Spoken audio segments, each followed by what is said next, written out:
9 часот точно започнуваат трите гостувања кои што ќе ги имаме денеска. Директно од Германија ни се јавува доктор Горан Трајковски, кој што го имавме пред неколку дена, но во еден вид на интервју монолог од својот дом. Сега ќе имаме диалог, ни се јавува точно од Германија и пред да започнеме повторно ќе најавам дека бидејќи се јавува од своето работно место, има можност да го повикаат за итен случај, доколку се случи такво нешто. Знаеме дека докторите не смеат да кажат не и така ќе биде.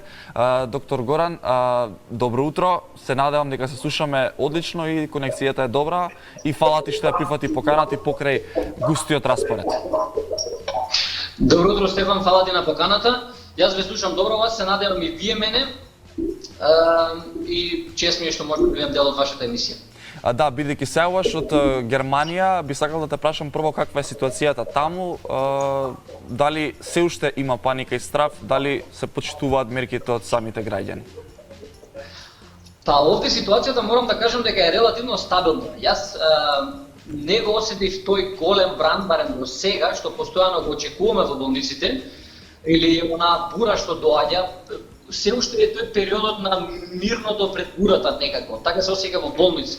И исто така тие работи пациентите што доаѓаат со останата патологија, значи работи хронични болести и така натаму. Бројот на луѓе што доаѓаат во болница со такви заболувања се намали драстично, што значи работата, обемот на работа во однос на тие болести е многу намален. На сметка на тоа се зголеми обемот на работа нормално со инфективните болести, со заштита на персоналот, на пациентите и така натаму. Но моментално ситуацијата морам да речам дека не ја гледам како критична. Да, дали според живеам јас. Така, дали според тебе од стручна област како доктор, мерките кои што се превзимаат се добри? Еве гледаме од држави како Шведска, спротивно се прави за да се дигне имунитетот. Дали според тебе нашите мерки се подобри од тие? Значи мерките се тие у целиот свет. Социјално дистанцирање. Тие мерки се превземале уште има и студија од 1918 за време на шпанскиот грип дека и тогаш тие мерки се тие што донеле најголем успех во спречување на ширење на заболувањето. Нормално за да запре епидемијата некогаш треба да се стекне тој општествен имунитет. И тој општествен имунитет може да се стекне или со вакцинација, што сега сме моментално уште далеко од тоа, или со заразување на 2/3 или 66% од населението. Сега, кога играме више на таа варијанта, да се зарази, како Шведска што кажуваш дека иде на таа варијанта да се зарази 66% од населението да прекине епидемијата. На таа варијанта која идеме, мора да сме свесни дека здравствениот систем не може да спречи 66% од населението. И тие мерки се обидуваат да го продолжат тој период, да го пролонгираат тој период во кој што ќе се заразат тие 66% од луѓето за да не крахира здравствениот систем. Така да секој си проценува според способностите на својот здравствен систем колку тој може да поднесе и кој терет може да го држи тој здравствен систем. И затоа секоја држава си одредува според своите способности какви мерки ги преземе. Мерките кои се преземаат во Македонија се слични како тие во Германија, мада малку построги. Значи кај нас нема такви карантини 4 дена да не се излегуваат дома. Тука си важат некои правила, некои насоки се даваат како треба да се однесуваат граѓаните и граѓаните се држат релативно добро на тие насоки и сега не се збори дека не се заострат мерките. Денешна тема за која што сакав да разговараме е колку и дали медицинскиот персонал е заштитен. Можеш да зборуваш секако за персоналот во Германија, но верувам дека и си во комуникација со докторите од Македонија, ги следиш случувањата тука, па дали според тебе се доволно заштитени медицинските лица? Значи, доволна заштита, 100% заштита од вирус не постои, не може да постои. Превземаме, сега за тука ги кажам, се превземаат нормално сите мерки што може да се човечки да се превземат за да се заштити ширењето на вирусот, посебно важно кај медицинскиот персонал, бидејќи долго отсуствуваат кај нас тројца, четворица наеднаш лекари, одеднаш згрижувањето на пациентите е многу полошо за тој ден или таа недела. Тие нема да отсуствуваат еден ден, тие отсуствуваат најверојатно до 14 дена. Најверојатно после ќе дискутираме доколку има интереси за каква све опрема треба да се носи, но вака општо кажано ќе речам дека сум задоволен од тоа што го овозможи болницата, у смисла на снабдување на заштитни материјали и у смисла на организација на болницата, целосна реорганизација на болницата како да функционира во ова време на пандемија, како што не е видно сега во последниве години. Во Македонија не сум сигурен точно, значи конкретно за секоја болница кои све мерки се преземаат, но знам дека се истите мерки, кои што истите правила, истите препораки кои што важат за тука, важат и за Македонија. Како се имплементираат конкретно на ниво на секоја болница, не можам да кажам, но тоа се тие исти правила кои што важат на секаде всушност. Да, што е потребно да има еден доктор за да биде целосно безбеден, додека прегледува, лечи пациент од коронавирус? Дали е доволно да има ракавици, маска, визири, оделата што ги носите, што ги гледаме на социјалните мрежи? Да, па вака, моментално сум јас сам во просторијава, инаку било каде во болницата, секој вработен носи маска. Значи тоа не мора да биде од оние N95 или FFP2 маските, него обична маска. Сега веќе се прави некои као платнени маски, дури имаме и као донации, платнени маски со шиени за обичниот персонал или за персоналот кој што нема контакт со пациенти, да речеме во пералната, во кујната и така натаму. Кога идеме кај корона пациент, тоа е сосема друга приказна. Значи, кога одиме кај обични незаразени пациенти имаме еден вид на облека, кога идеме во ургентен центар имаме друг вид на облека, кога идеме во ургентен центар кај пациент кој што може би е заразен од коронавирус имаме трет вид на облека. Кога сум на интензивна нега кај корона, заразените со корона вирус, има дел од интензивната кој што е да речеме чист, кај што не мораш да си целосно облечен, но кога влегуваш веќе кај заразените пациенти, нормално ракавици, јас ставам 2 пара ракавици, одело, значи целосно одело со капа, со заштитна облека исто за патиките. Потоа ставаме нормално маска, FFP2, или во случај да треба нешто да правиме инвазивно на пациентот, во смисла бронхоскопија или интубирање на пациентот или реанимација, кај што се расфрлаат аеросоли низ просторијата, во тој случај земаме и FFP3 маска. Визир нормално и односно наочари се тие што ги носиме и капата и целиот, значи нема дел од кожата негде кај што би можела да биде во допир со вирусот и нормално има како мали кратки обуки како би требало да се облекува, како би требало да се облекува таа облека, каде да се фрла облеката и така натаму. Значи тоа е на интензивна нега. Имам дефинитивно многу прашања на оваа тема, кога веќе вака делува кога го кажувате ова буквално како да ве спремаат за војна, и сте наоблечени со се и се што, но тогаш зошто доаѓа моментот во целиот свет да гледаме доста починати медицински лица, кога на овој начин звучи дека на вистина сте многу заштитени. Во Македонија веќе бројката беше 10%, сега и веќе 15%, на 850 повеќе од 70 медицински лица се починати. Односно заразени, се извинувам. Да, па медицинскиот персонал е секојдневно во контакт со пациенти и не можеш сите пациенти да ги изолираш, не можеш целиот медицински персонал да го заштитиш и некогаш се случува да некој пациент лежи на нормален оддел, кај што не се очекува воопшто да инфицира, немал контакт, но некако го има вирусот. Имавме и таков случај во нашата болница. Еден пациент беше заразен или еден од вработените на одделот, па потоа се заразија од тој оддел кај што беше, он се зарази пола од персоналот и мораат сите да бидат пратени дому. Значи тоа се такви места кај што не се очекува дека има вирусот, нормално се превземаат и таму мерки за заштита, но не може секаде да се превземаат овие мерки на заштита како на интензивната нега што се.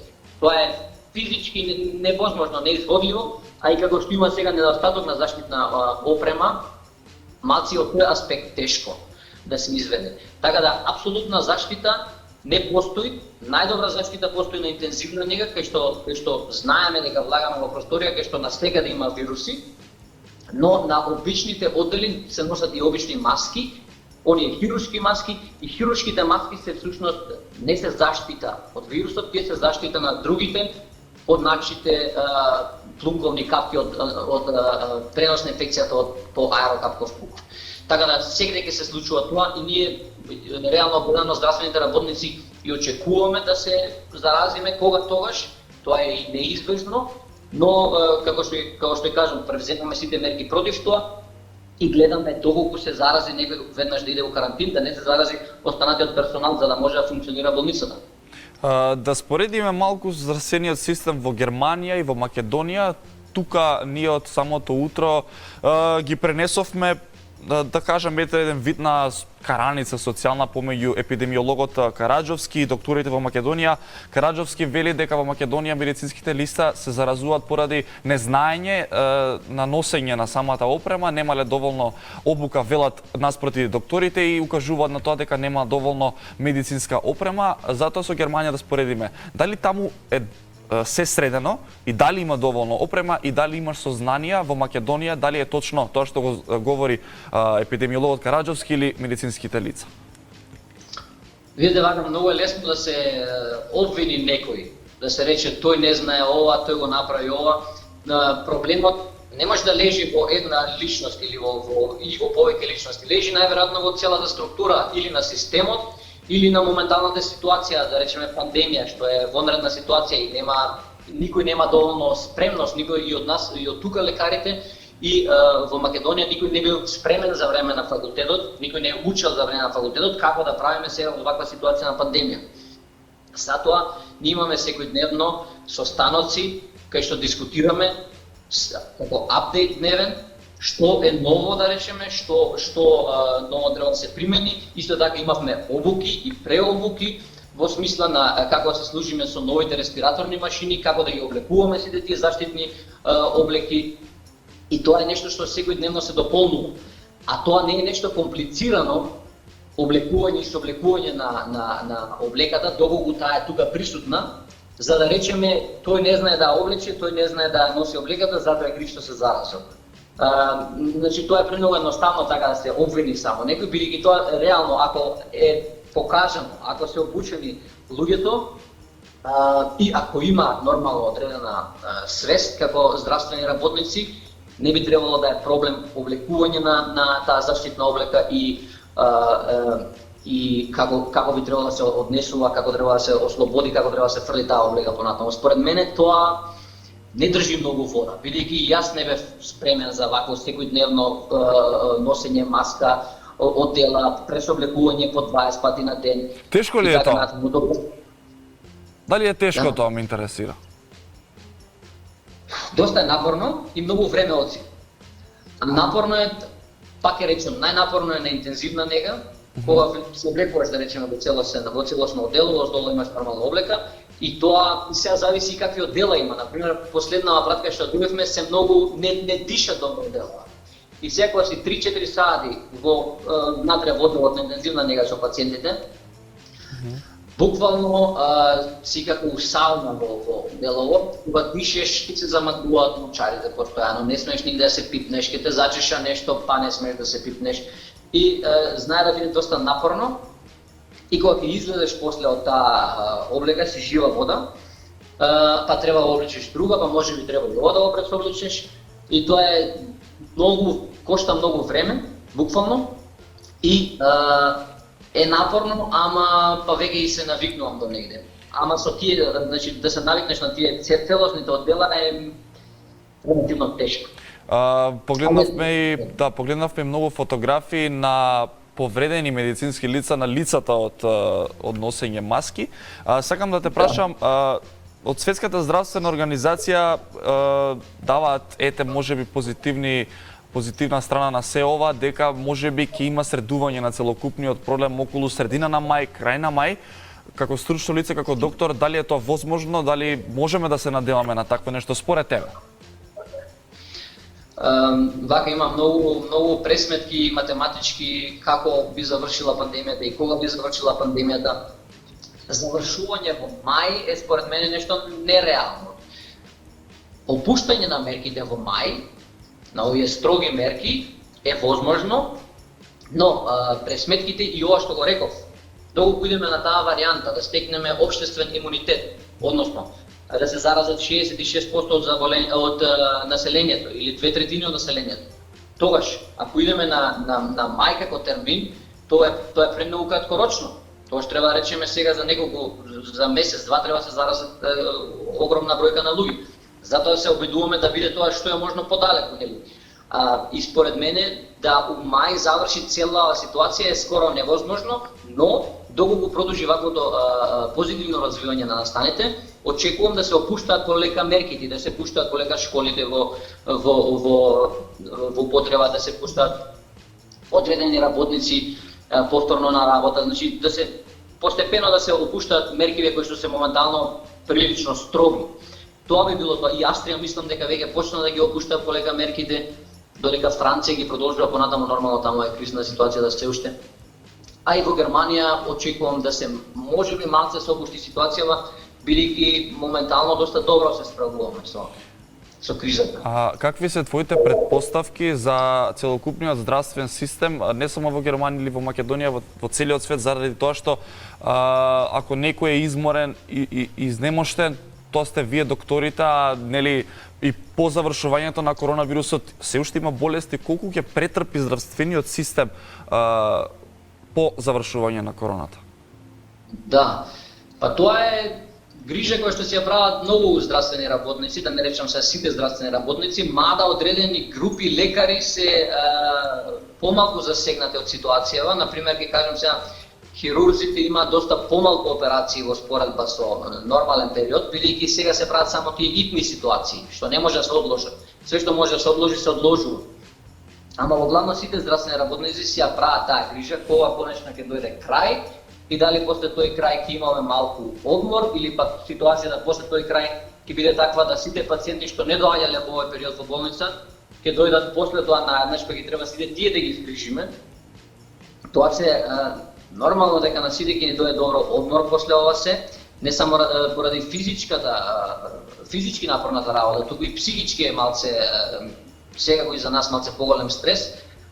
И целата таа вонредна ситуација, па нормално ние си одиме на крајот на денот дома, таму имаме фамилија и нив ги ставаме под одреден ризик и тоа све си придонесува на стресот.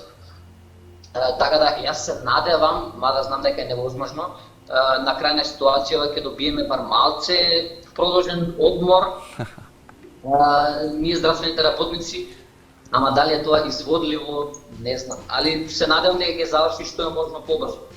Се надеваме сите дека ќе заврши што е можно побрзо и ве поддржуваме и ви благодариме за вашата упорност и борбеност на сите доктори. Како за крај на разговорот во интерес на времето би сакал да чујам и јас, а верувам дека и гледачите, еден совет од тебе како доктор, што би им препорачал во овие, ќе кажем, и тешки денови. Па не би се повторувал да речем уште еднаш, нели, хигиена, социјално дистанцирање, мислам дека тоа се кажа доволно често и сите го знаат. Ја лично, да го имам време слободно дома, реално би пробал да научам нешто ново. Моја желба е да почнам да свирам пијано, например. Или пак да почнам да медитирам, да правам јога, да некоја книга, нешто креативно би правил. И мислам дека е тоа добро за малце да ги отргнеме мислите од целава ситуација. Нормално времето би го искористил да го проведам малку со фамилијата, тоа ми фали моментално и би сакал да можам да го изведам и со моите во Македонија, па и тука со блиските. И би го искористил времето, ја лично, реално да се опуштам, да гледам малку филмови и да заборавам на секојдневниот живот, тоа е лично ја што би го правил, а не би се фокусирал секојдневно на бројот на заболени, бројот на умрени. Тоа е бројка што се менува секојдневно, тоа е бројка што флуктуира. Треба само да го гледаме трендот на настаните каков е, дали има подобрување, дали нема подобрување и да ги следиме релевантните извори за информации. Така да тоа би била моја препорака и посакувам нормално добро здравје, физичко и психичко на сите жители на Македонија. Доктор Горан, ви благодарам на одвоените минути за вашето гостување и супер што не ме повика за итен случај. Да, не зазвони телефонот. Уште еднаш ви благодарам и чувајте се и ви и вашето семејство и се надеваме дека по завршување на короната ќе се видиме повторно и ќе разговараме на малку поубави теми и поедукативни теми за целата медицина. Би ми било големо задоволство, Стефан, уште еднаш фала ти за поканата.